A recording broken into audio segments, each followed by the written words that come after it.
অনেকদিন পর বিয়ে বাড়ি চলে গেলাম।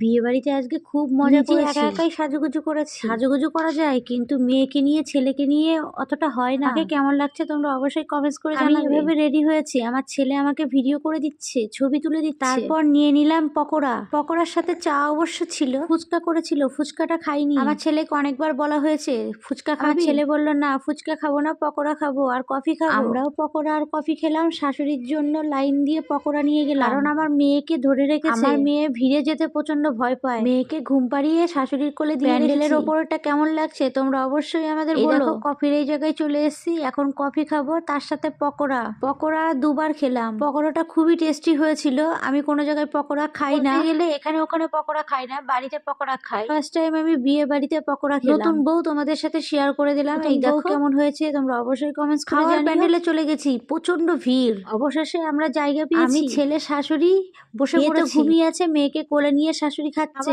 কি কি মেনু ছিল সেটা নেক্সট ভিডিওতে দেখাবো।